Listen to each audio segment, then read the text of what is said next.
welcome to another mailbag. Got the package in from Pimoroni, one of my favorite places to pick up stuff from. And I put it in order because I wanted to upgrade my Raspberry Pi 5. So I decided to purchase something from them, and they had some stuff on sale, so me in sales.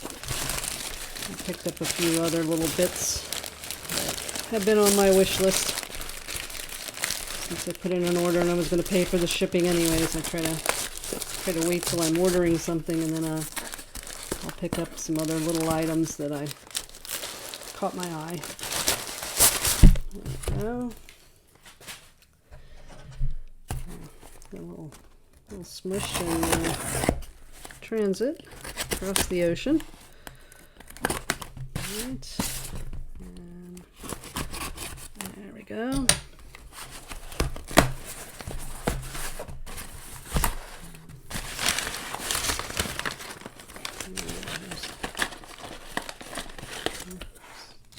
Some stuff just put in there.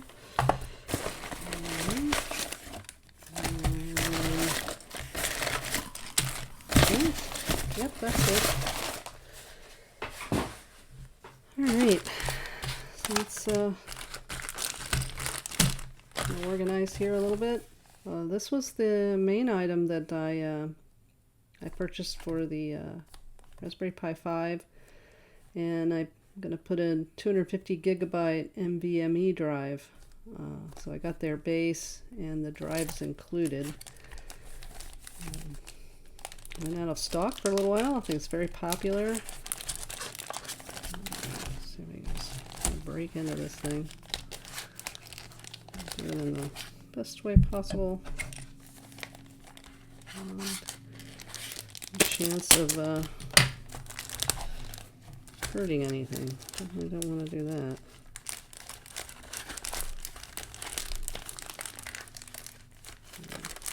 Okay.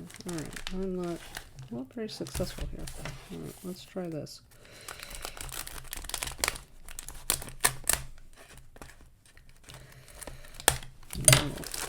There we go.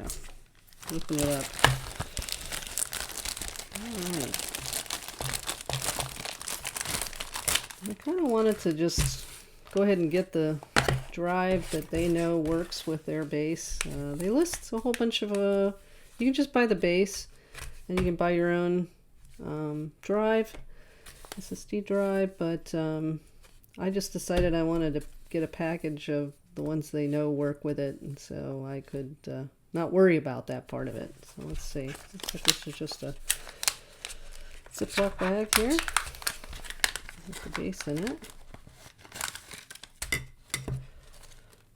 Just look like there's. Am I hearing anything else in here? I think there's something else. Oh, yeah. The cable, that would be important.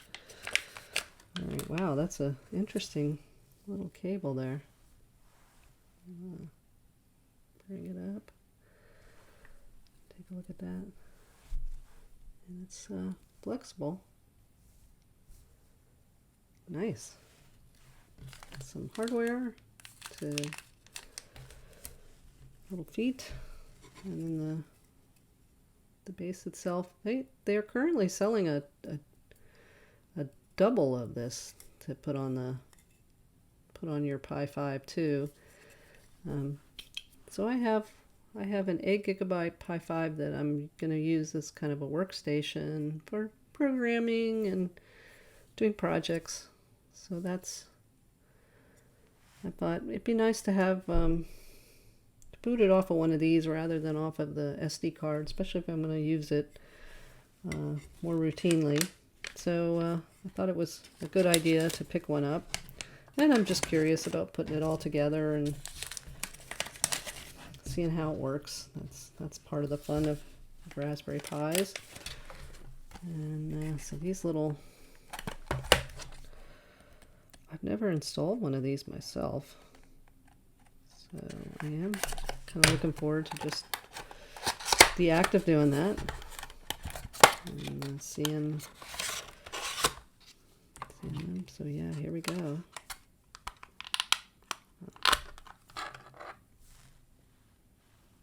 Neat. Very cool.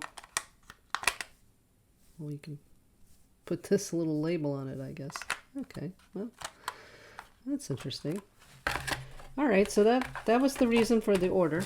Like I said, but once I make an order like that, I've got to pay the shipping anyways. So I usually pick up a few additional items. So I look in the sale area, and I saw this for sale. Breadboard power, and I recently had one of these die on me, so they had a good price on the breadboard power module here. And I liked different ways you could plug it in. This is from Wada. I've seen that before. I think they carry a fair amount of their products. I think they're a European company, maybe? I'm not sure. All right, so let's yeah, mostly for makers, hobbyists, I think. So it's a typical one, I think. And it looks like we can switch between 5 volts and 3.3 volts. Some of the others I have you can put different amounts of voltage on either side. So I'm not sure if this side is always, because I'm looking at it's labeled. This is 5 volts. Maybe this side is always 5 volts, and then you can choose what to put on the other side. That might be because usually you can pick by using some jumpers. So yeah, it was pretty inexpensive, and just to replace one that had dye on me. All right, so there's that. I really like these wheels, these kind of moon buggy wheels, and I think they're stopping carrying them. And they used to have thicker ones, but they had some narrow ones, and they were also in their sale section. So I just think they really have a nice grip on them. So you can kind of see, and they're all set up to pair up with the typical motors that they use and that I've used. So I saw they were on sale, and I picked up a couple packs for some future robots. I don't have a particular robot I'm going to put it on at this point, but I figured it'd be a good thing to have in the lab at that point. This is just a little RGB matrix that I thought was fun. It comes in their little approach to being able to mount them. Breakout garden, that's what they call it, the breakout garden approach.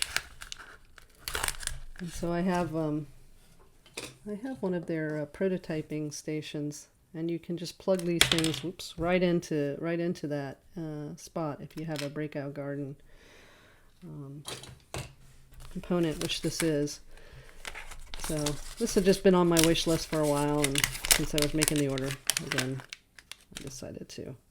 Now you can put some headers on it if you want to, or you can leave it like this, and then you'll be able to plug it into that little slot. But there you go. That's what that looks like. So just a little 5x5 matrix. And you know me, I love NeoPixels and RGBs. They're a lot of fun. That's a neat little small one, and maybe that'd be fun to put on some of my future robots as a little display device. And then last, I picked up some really long headers, and I decided I would like to have some of these around because I was working on my Make Your Uno kit, and I put on the headers that came with the kit, and then afterwards, as I looked at some of the a site that gave some better programming examples, the person mentioned that putting in some of these long headers would have allowed you to have access to the pins. So I had to go a different direction to get access to the unused pins on the synth shield in that kit.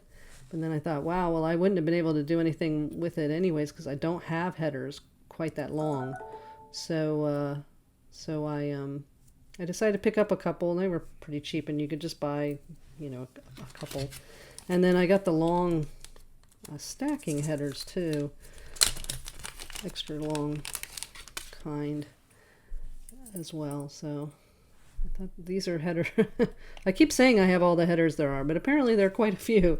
And so I picked up a few of those. I kind of liked that you can get these on Amazon too, but then you usually have to buy like 10 at a time. And I mean, I just doubt I'm going to ever use that many of them. So I've just picked up a couple packs, and they were like $1 or $2 to get these. So then I have them in my little header drawer, and they're available for if I ever have an opportunity to use them on a kit or on a project. They'll just be ready and available.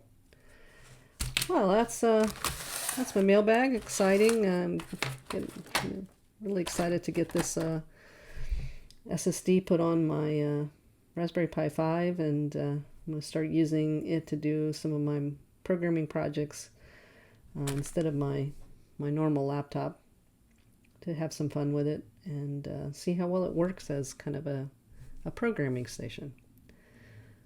Well, thanks for joining me in this mailbag. And as always, thank you for watching.